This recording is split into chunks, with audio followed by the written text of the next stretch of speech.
وعلى آله وأصحابه وأهل بيته أجمعين. أما بعد فأعوذ بالله من الشيطان الرجيم. بسم الله الرحمن الرحيم. لقد من الله على المؤمنين إذ بعث فيهم رسولا. صدق الله العظيم وصدق رسوله النبي الكريم.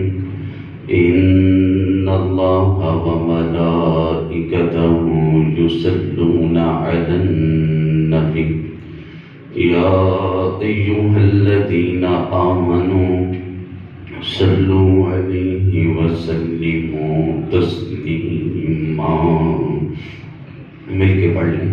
الصلاۃ والسلام علیک یا رسول اللہ وعلی آلک واصحابک یا حبیب اللہ. الصلاۃ والسلام علیک یا نبی اللہ وعلى آلك وأصحابك يا نور الله. اللہ تبارک و تعالی جل جلالہ وأمن ولہ وأتم برہانہ وأعظم شانہ کی حمد و ثنا اور حضور سرور کائنات مفخر موجودات زینت بزم کائنات دستگیر جہاں غم گسار زمان سید سربراہ حامی بے کساں قائد المرسلین رحمت للعالمین احمد مجتبی جناب محمد مصطفیٰ صلی اللہ علیہ وسلم کی بارگاہ میں ہدیہ درود و سلام پیش کرنے کے بعد رب کریم کی بارگاہ میں دعا ہے 12 ربیع الاول کے اس نماز جمعہ میں ہم سب کا حاضر ہونا اپنی بارگاہ میں قبول و منظور فرمائے. آج 12 ربیع الاول کا مبارک دن ہے اور یہ دن بڑی ہی برکتوں والا ہے. اللہ کریم نے قرآن مجید فرقان حمید میں ارشاد فرمایا لَقَدْ مَنَّ اللَّهُ عَلَى الْمُؤْمِنِينَ إِذْ بَعَثَ فِيهِمْ رَسُولًا. بے شک اللہ تعالیٰ نے ایمان والوں پہ احسان کیا ہے کہ ان کو اپنا حبیب عطا فرمایا ہے. نثار تیری چہل پہل پر ہزاروں عیدیں ربیع الاول سوائے ابلیس کے اس جہاں میں سبھی تو خوشیاں منا رہے ہیں. ہر طرف خوشی کا سماں ہے. فرمایا اللہ نے احسان کیا ہے, تمہیں اپنا محبوب عطا کیا ہے. اللہ کریم نے احسان بڑے کیے ہیں, نعمتیں بڑی دی ہیں کہ جس کے بارے میں خود ارشاد فرمایا وَإِن تَعُدُّوا نِعْمَتَ اللَّهِ لَا تُحْصُوهَا. میرے بندو اگر تم میری نعمتوں کو شمار کرنا چاہو تو نہیں کر سکتے, اگر میری نعمتوں کو تم گننا چاہو تو نہیں گن سکتے, اگر ان کا حساب کرنا چاہو تو نہیں کر سکتے. اتنی نعمت ہے. آپ زبان والی نعمت کو لے لیں, اس سے پوچھئے کہ جسے بولنے کی قوت نہ ہو وہ بتائے گا کہ زبان کتنی بڑی نعمت ہے. بندہ اپنا معافی ضمیر بیان نہیں کر سکتا. آنکھیں ہیں, کتنی بڑی نعمت ہے. ہاتھ ہیں, کتنی بڑی نعمت ہے. تو زبان عطا کی یہ بھی اللہ کی نعمت ہے, اور پھر اس زبان کے اوپر تری عطا کی. آپ دیکھتے ہیں کہ زبان پہ ہر وقت تری موجود رہتی ہے, اور اگر یہ زبان پہ تری نہ ہوتی تو زبان سوکھ کر کانٹے کی طرح ہو جاتی، کانٹا بن جاتی ہے۔ اگر اس کے اندر اللہ تعالیٰ تری ادا نہ کرتا، اور تری کی وجہ سے اندر منہ بھی تر رہتا ہے، اگر خشک ہوتی اور اس پر تری نہ ہوتی، کانٹا بن جاتی، بندہ بات کرتا اس کا منہ اندر سے چل جاتا، لہو لہان ہو جاتا اس کا منہ۔ یہ ایک نعمت ہے، اس ایک نعمت میں بھی پھر ہزاروں نعمتیں چھپی ہیں، اس کا ہم اندازہ نہیں کر سکتے ہیں۔ اور سب سے بڑی نعمت اللہ نے اپنا حبیب عطا کیا ہے، اپنا محبوب عطا کیا ہے۔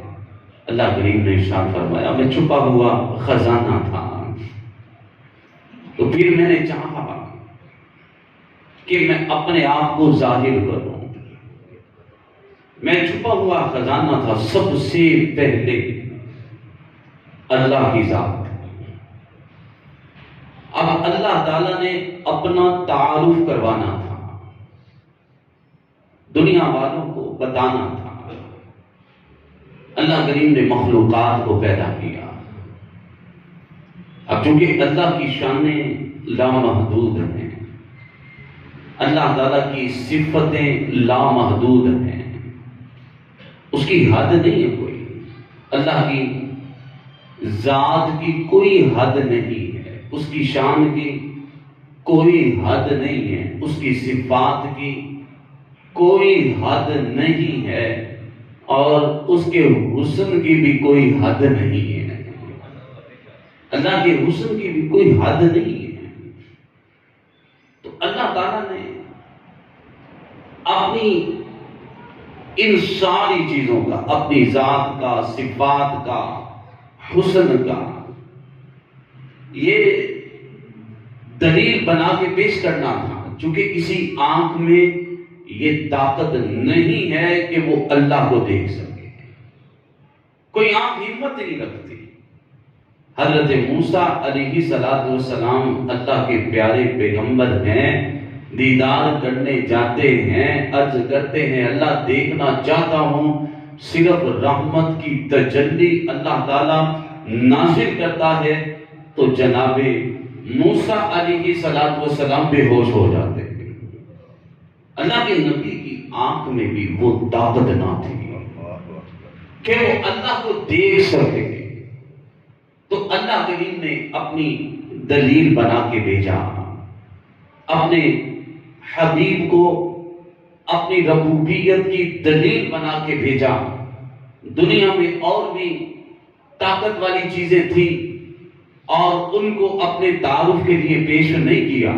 سورج بڑی طاقت والا، روشنی کر دیتا ہے، پوری دنیا کو روشن کر دیتا ہے، لیکن اللہ تعالیٰ نے سورج کے ذریعے سے اپنا تعارف نہیں کروایا۔ کیوں؟ اس لیے کہ سورج غروب ہو جاتا ہے اور اللہ کی ذات ہمیشہ رہتی ہے۔ اللہ تعالیٰ تو ہمیشہ رہنے والا ہے۔ اگر سورج کو دلیل بنا کے پیش کیا جاتا جب غروب ہو جاتا تو لوگ باتیں کرتے، نقص آ جاتا، کمی آ جاتی، پھر کہا دنیا میں سمندر بڑا طاقت والا ہے، بڑی اس کے اندر تقویت ہے، جب جوش میں آ جاتا ہے سمندر بڑے بڑے شہروں کو گرا دیتا ہے، عمارتوں کو گرا دیتا ہے، جب جوش میں آ جاتا ہے، طوفان اس میں آ جاتا ہے تو سمندر کی طاقت اتنی ہے کہ بھاری سے بھاری چیز بھی وہ ہلاک کر دیتا ہے، ختم کر کے رکھ دیتا ہے۔ تو سمندر کے ذریعے تعارف کروایا جائے، فرمایا کہ سمندر کے ذریعے سے بھی اللہ کا تعارف نہیں ہو سکتا تھا، اس لیے کہ سمندر ختم ہو جانے والا ہے، اس کے اندر بھی جو جوش ہے، طاقت ہے، وہ ہر وقت نہیں ہے، کبھی کبھی وہ جوش میں آتا ہے، کبھی کبھی وہ گرم ہوتا ہے، پھر وہ اپنی اپنی طاقت کا مظاہرہ کرتا ہے تو اس کے ذریعے بھی تعارف نہیں ہو سکتا تھا۔ پھر یہ چاند ہے، چاند کی بڑی چمک ہے، بڑی روشنی ہے، اور یہ بھی عالم کو چمکا دیتا ہے۔ اس کے اندر بھی بڑی کشش ہے، لوگ چاند کو دیکھتے ہیں لیکن اس کو بھی اللہ کی ربوبیت کی دلیل کامل بنا کے نہیں بھیجا گیا۔ کیوں؟ یہ بھی چودھری کے بعد غروب ہو جاتا ہے، چودھری کے بعد اس کے اندر کمی آنا شروع ہو جاتی ہے، اور اللہ کی ذات میں کمی نہیں آتی، اس کی صفات میں کمی نہیں آتی، اس کے حسن کے اندر کمی نہیں آتی۔ سمندر کا حسن بھی ماند پڑ جاتا ہے، سورج کا حسن بھی ماند پڑ جاتا ہے، جب غروب ہونے لگتا ہے اس کا حسن ختم ہونے لگ جاتا ہے۔ سورج، چاند، ستارے، یہ سمندر، یہ ساری چیزیں تقویت والی سمجھی جاتی تھی، لیکن اس کے ذریعے سے اللہ تعالیٰ نے اپنا تعارف نہیں کروایا۔ خود ارشاد فرمایا، یا ایھا الناس قد جاءکم برہان من ربکم، اے لوگو تمہارے پاس میرا حبیب تشریف لایا ہے کہ جن کا حسن بھی کامل ہے، صفات بھی کامل ہے، اور ذات بھی کامل ہے، اور اللہ نے شانیں بھی کامل عطا فرمائی ہے کہ سرکار کی ذات میں نہ کوئی نقص ہے، نہ صفات میں کوئی نقص ہے، نہ کوئی حسن کے اندر کوئی نقص ہے، نہ صفات کے اندر کوئی نقص ہے۔ اگر کسی جگہ کمی آتی ہوتی تو اعتراض اللہ پہ ہوتا، اللہ کی ذات پہ ہوتا۔ تو اب فرمایا کہ جس نے بھی رب کو دیکھنا ہے پیارے مصطفیٰ کو دیکھ لے، جس نے اللہ کی توحید کو سمجھنا ہے وہ میرے مصطفیٰ کو دیکھ لے، جس نے اللہ کی صفات کو سمجھنا ہے وہ میرے مصطفیٰ کو دیکھ لے، جس نے اللہ کے حسن کو دیکھنا ہے وہ میرے مصطفیٰ کے حسن کو دیکھ لے۔ اللہ نے اپنے حبیب صلی اللہ تعالی علیہ وآلہ وسلم کو بے مثال حسن عطا فرمایا ہے کہ ایسا حسن کسی اور کو عطا نہیں کیا گیا۔ حضرت یوسف علیہ السلام کے حسن کے چرچے تھے، اللہ کے تمام انبیاء بڑے حسین تھے۔ حضرت عیسیٰ علیہ السلام کے حسن کے بھی بڑے شہرے تھے، لوگ آپ کے حسن کی وجہ سے بھی پہچانتے تھے۔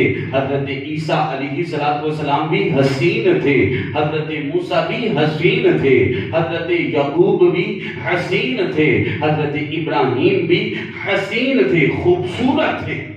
اور یہ عقیدہ ہے، ایمان کا عقیدہ ہے کہ اللہ تعالیٰ کے تمام انبیاء عیبوں سے پاک ہیں، کسی نبی میں کوئی نقص نہیں ہے، کیونکہ ان ہستیوں کو اللہ تعالیٰ نے اپنی توحید کا اعلان کرنے کے لیے بھیجا تھا، اپنی وحدانیت بیان کرنے کے لیے بھیجا تھا۔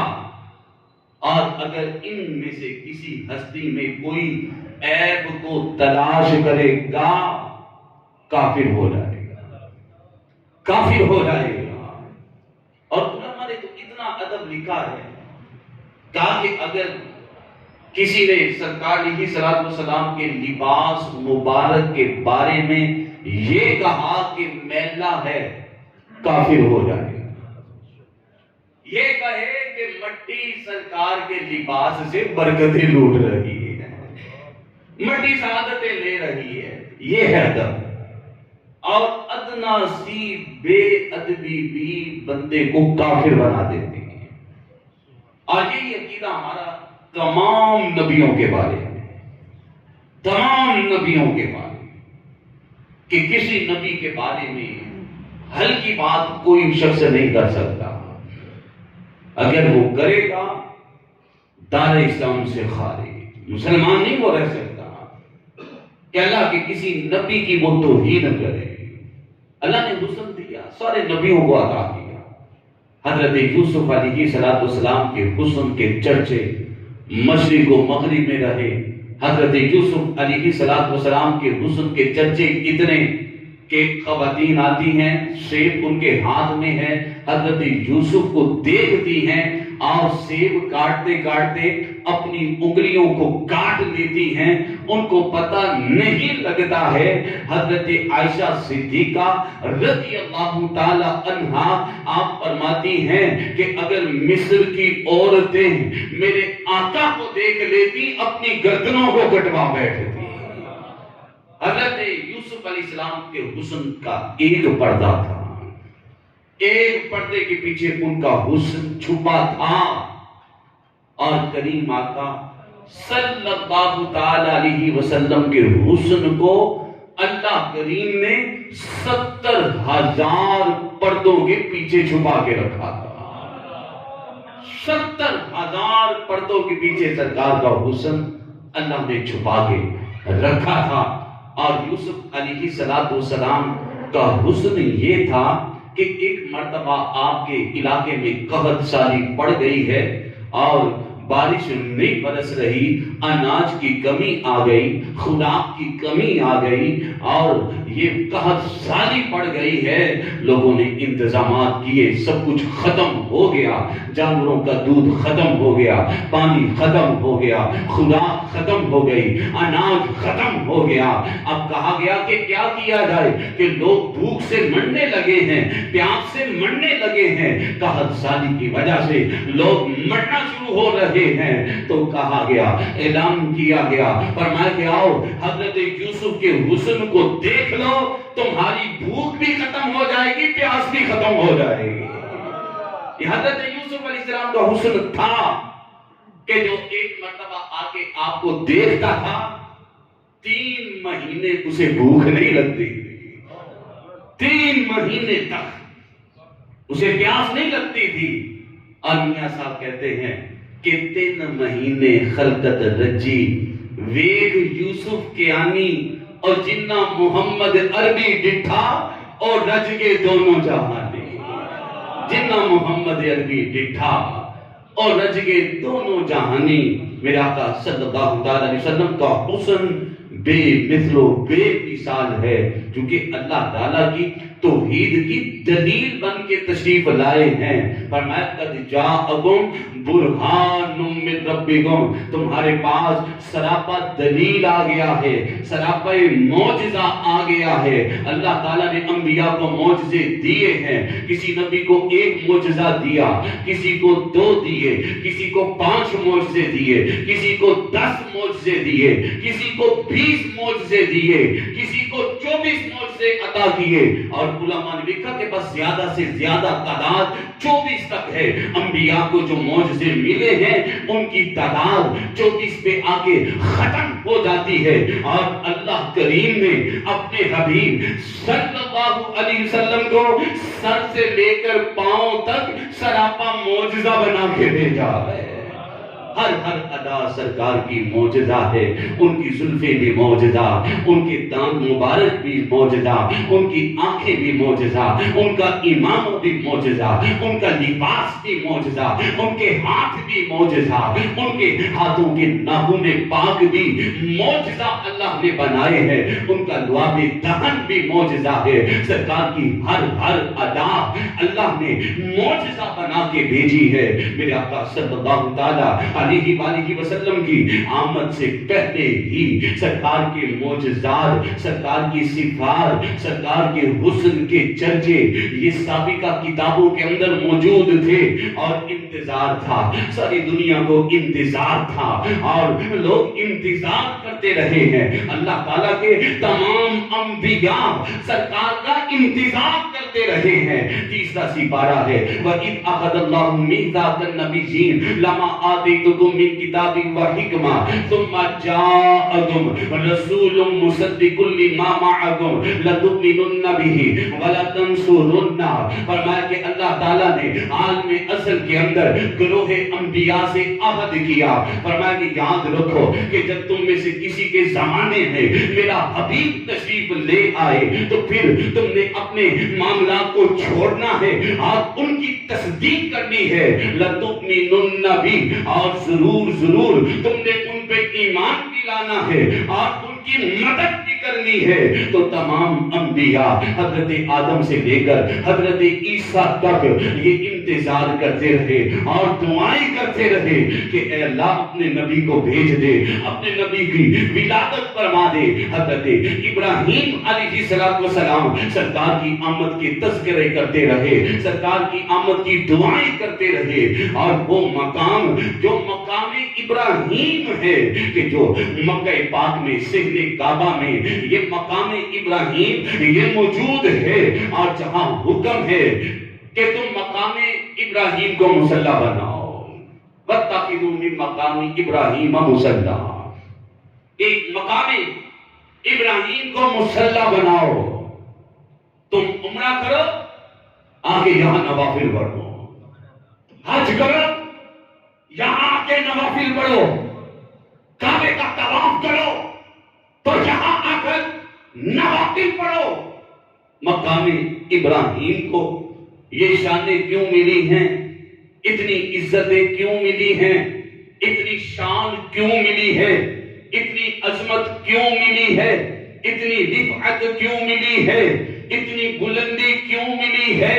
اس کی وجہ یہ ہے کہ جب آپ نے کعبے کی تعمیر کو مکمل کر دیا تھا تو اسی مقام پہ کھڑے ہو کر آپ نے دعا کی تھی کہ اے اللہ اپنا آخری نبی بھیج دے، اپنا آخری نبی مبعوث کر دے۔ تو اس مقام پر آپ کی دعا کو قبول کیا گیا تھا، تو فرمایا گیا او حاجیوں، او عمرہ کرنے والوں، اور طواف کرنے والوں، اور مکے میں آنے والوں، اور دنیا کے کونے کونے سے آنے والوں، اس مقام پہ آ جاؤ کہ یہاں حضرت ابراہیم علیہ السلام کی دعا قبول ہوئی تھی، اور تم بھی آؤ، آ کے نماز پڑھو، دعا کرو، اللہ تمہاری دعاؤں کو بھی قبول فرما لے گا۔ اس وجہ سے مقام ابراہیم کو عزتیں ملی ہیں کہ یہاں حضرت ابراہیم علیہ السلام نے سرکار کی آمد کی دعا کی تھی، یہ دعا کی تھی کہ اللہ اپنے نبی کو بھیج دے، اپنا آخری نبی مبعوث کر دے۔ اور پھر وہ زمانہ جو سرکار کی ولادت پاک کا ہے، جو ظلم و ستم کی آندیاں جو چل رہی تھی، تو جانوروں کو لات و عزا کے نام سے کاٹا جاتا تھا، ذبح کیا جاتا تھا۔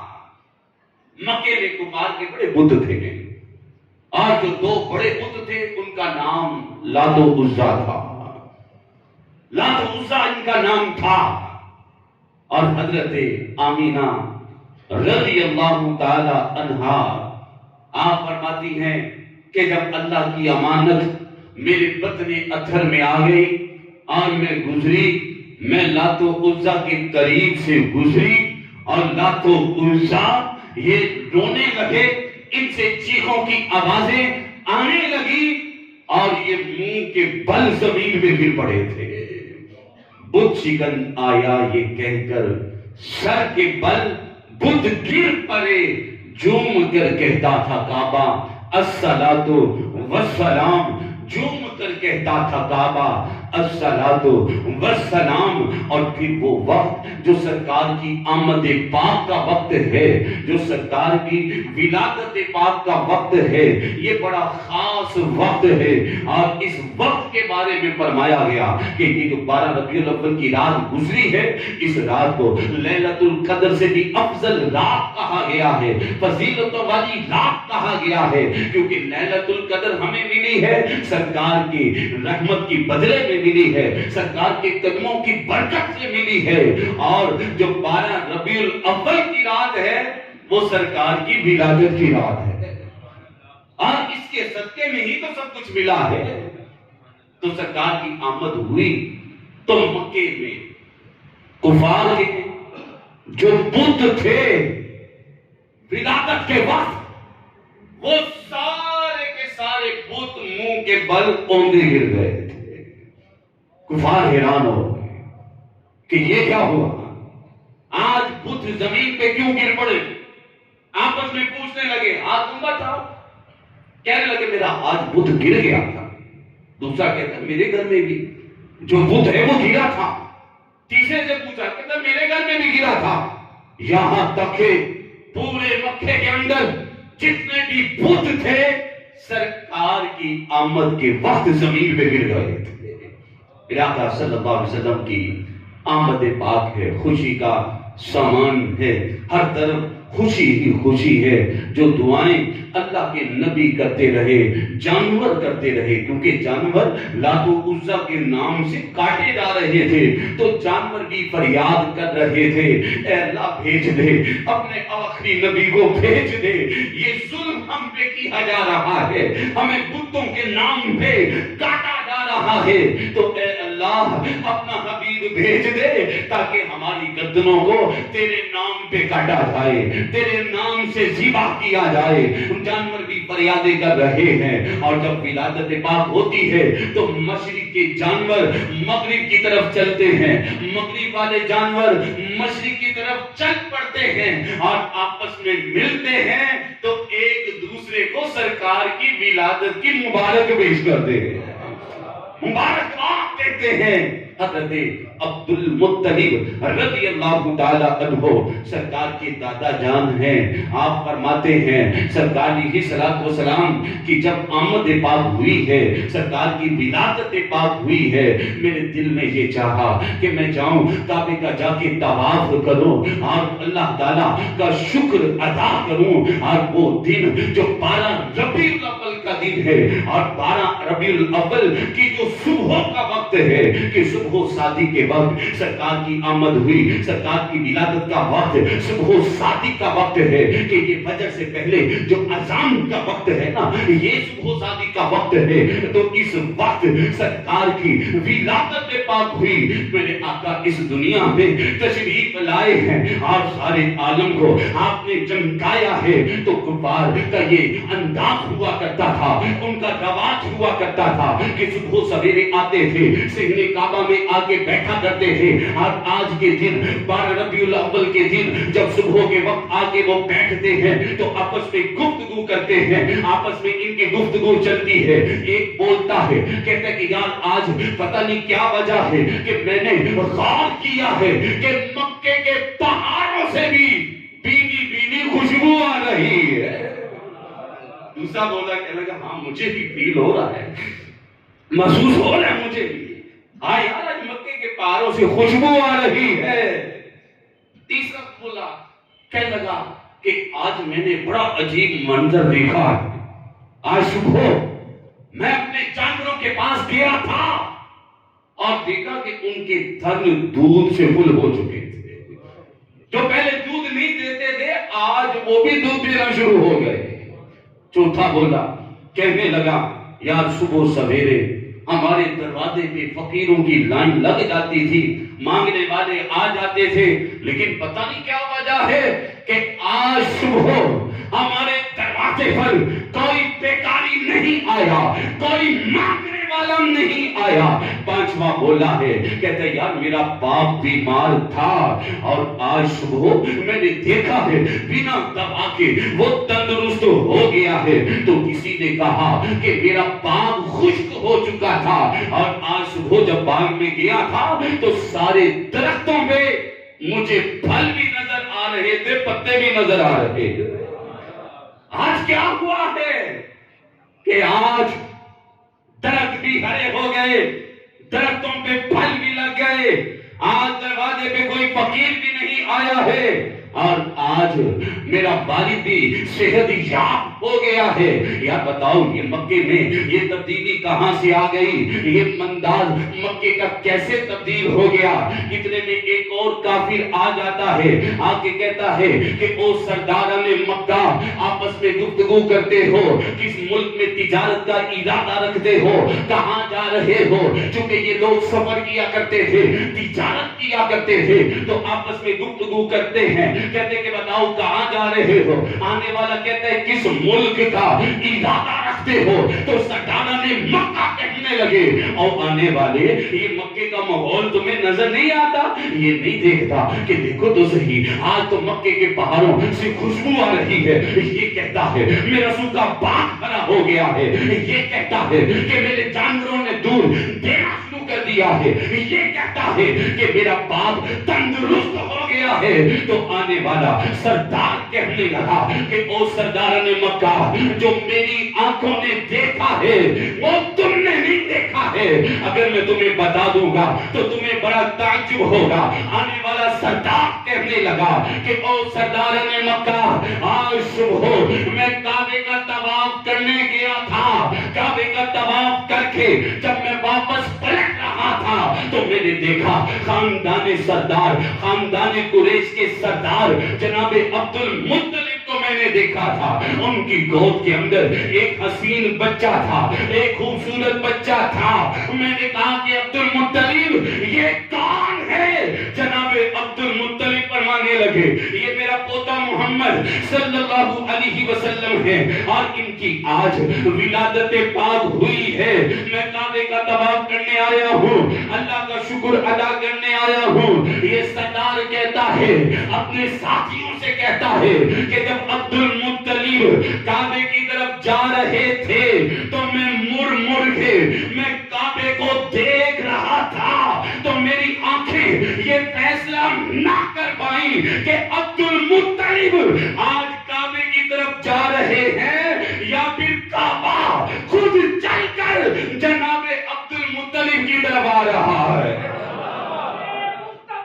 مرحبا، سب بولیے مرحبا، سب بولیے مرحبا، زور سے بولیے مرحبا، مرحبا، مرحبا، مرحبا،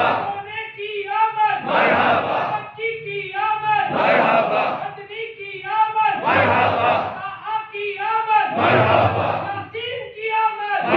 مرحبا یا مصطفیٰ، مرحبا، مرحبا یا مصطفیٰ۔ جشن آمد رسول اللہ ہی اللہ، بی بی آمد رسول اللہ ہی اللہ، بی بی آمنہ کے پھول اللہ ہی اللہ۔ سب بولیے، آنکھیں بند کر لیں، سرکار کی ولادت ہے، سب زور سے بولیں۔ جشن آمد رسول اللہ ہی اللہ، بی بی آمنہ کے پھول اللہ ہی اللہ۔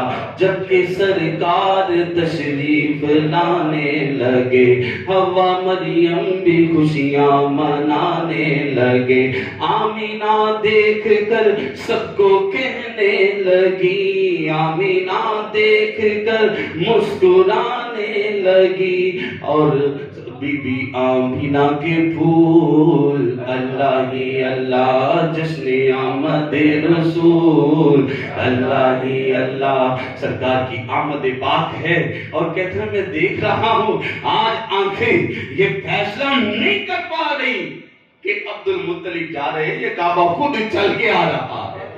فضل رب الاولا، اور کیا چاہیے، مل گئے مصطفیٰ، اور کیا چاہیے، دامن مصطفیٰ جن کے ہاتھوں میں ہے ان کو روز جزا، اور کیا چاہیے ہم کو اپنی غلامی کی دے دے سند، بس یہی عزت و مرتبہ چاہیے، بلکہ چولی میں ہی میرے سرکار نے مسکرا کر کہا، اور کیا چاہیے، کیوں کہوں یہ عطا وہ عطا چاہیے، ان کو معلوم ہے ہم کو کیا چاہیے۔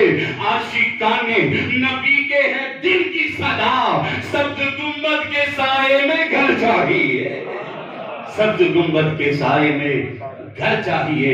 میرے آقا صلی اللہ علیہ وسلم کی آج ولادت کا دن ہے، ہم نے خوشی کا اظہار کرنا ہے۔ اللہ تعالیٰ اپنے حبیب صلی اللہ علیہ وسلم کی ولادت کے صدقے ہمیں عشق رسول کی دولت عطا فرمائے، آمین بجاہ النبی الامین صلی اللہ تعالیٰ